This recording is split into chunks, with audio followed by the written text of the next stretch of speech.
আমার ওইখানটা দেখে তারপর আমি হিসাব বলে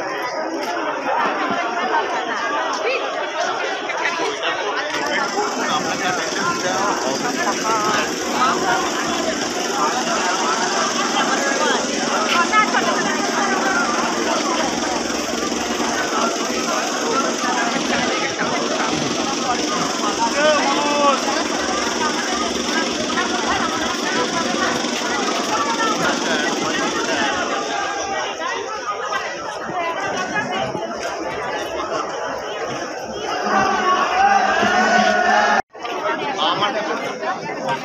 ওইখানটা দেখে তারপর আমি হিসাব বলে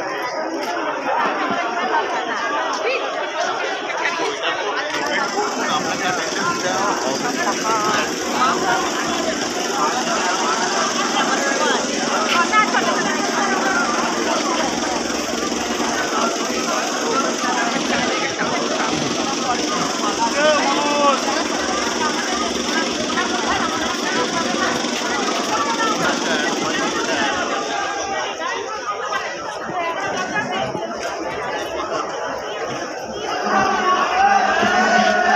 যতক্ষণ না দোষীদের ধরে দৃষ্টান্তমূলক শাস্তি দিচ্ছে সরকার, ততক্ষণ অবধি এই ডাক্তার ধর্মঘট চলবে।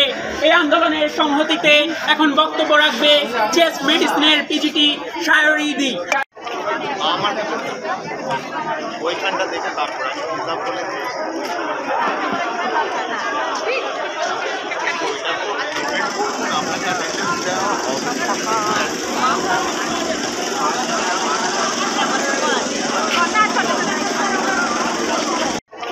আমার ওইখানটা দেখে তারপর আমি হিসাব বলে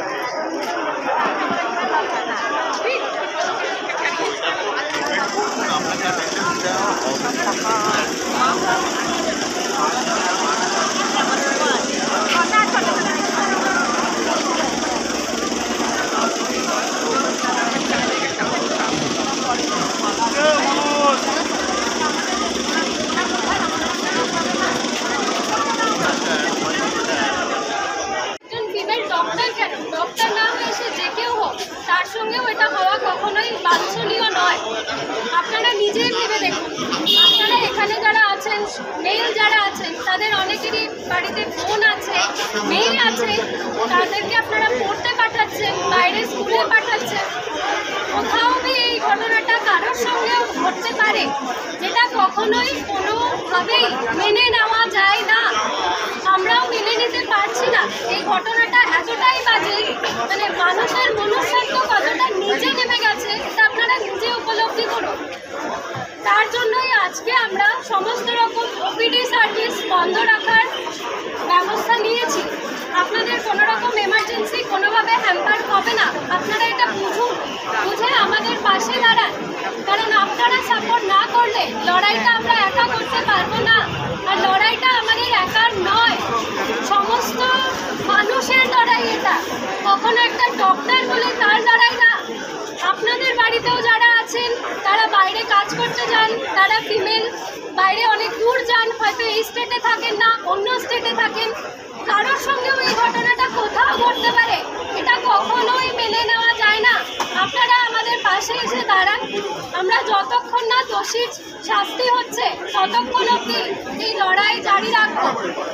এই সিদ্ধান্তের ফলে হয়তো সাময়িকভাবে সকল পেশেন্ট পার্টিদের কিছুটা দুর্ভোগের শিকার হতে হবে, কিন্তু আমরা আশ্বস্ত করছি যে এই সিদ্ধান্ত ভবিষ্যতে আপনাদেরই কাজে লাগবে।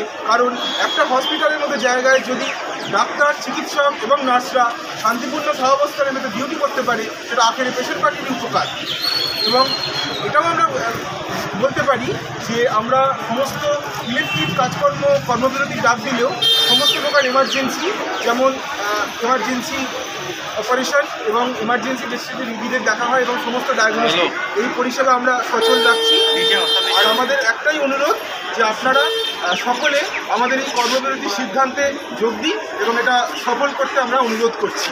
কথা দিচ্ছি, এই যে সমস্যার সম্মুখীন আপনাদের হতে হচ্ছে এটা খুবই সাময়িক এবং আমাদের আশা আছে যে আমাদের অথরিটি খুবই তাড়াতাড়ি এই সমস্যার সমাধান করবে এবং যারা দোষী তাদের উপযুক্ত শাস্তির দাবিতে আমরা সোচ্চার হচ্ছি এবং আমাদের এই সব দাবি এবং তদন্তের প্রক্রিয়াটা শেষ হচ্ছে এবং দোষী যতদিন না গ্রেপ্তার হয় আমাদের এই কর্মবিরতি চলবে। রোগী এবং তার বাড়ির লোক তাদেরকে বলছি বিশেষ করে যে আপনারা বুঝুন যে আমাদের ছাত্ররা কেন আজ আউটডোর বন্ধ রেখেছে, কেন তারা আউটডোরটা বন্ধ রাখবে এটা আমাদের বুঝতে হবে। এটা আমরা এর মাধ্যমে আমরা সর্বসাধারণের কাছে পশ্চিমবঙ্গ এবং তার বাইরে ভারতবর্ষ এবং পৃথিবীতে আমরা বলতে চাই, এর প্রতিবাদ করতে চাই যে আমাদের একজন ছাত্রী, আমাদের একটা আদরের ছাত্রী যে একজন রাত্রিবেলা ডিউটি করতে গিয়ে খুন হয়ে গেল। এই তো করে যাচ্ছে তো স্লো চলছে তো সঠিকটার পথ এবং স্লো চলতেছে বুঝে আমাদের শাস্তি চাই।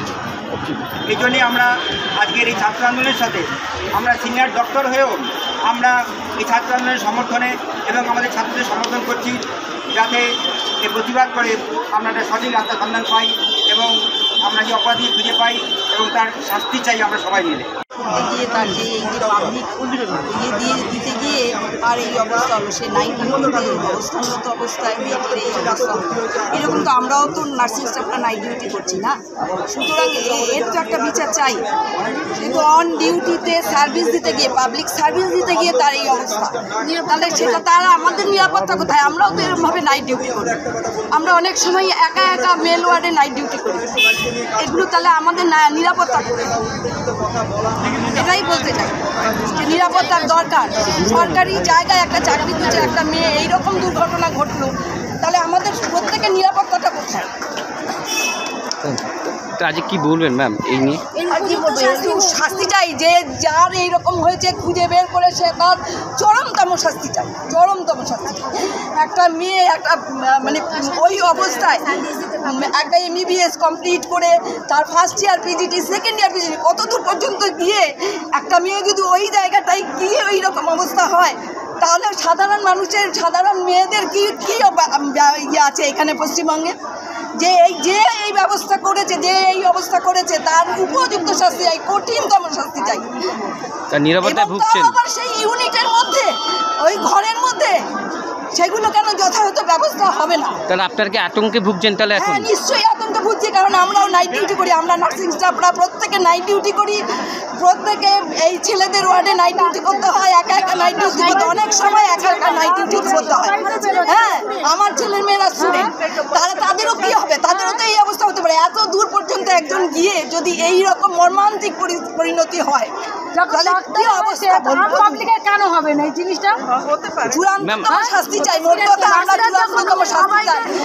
যে যারা চাপা দিতে চাইছে এইসব ব্যাপারগুলো, তাদেরও শাস্তি হওয়া উচিত, তাদেরও শাস্তি হওয়া উচিত।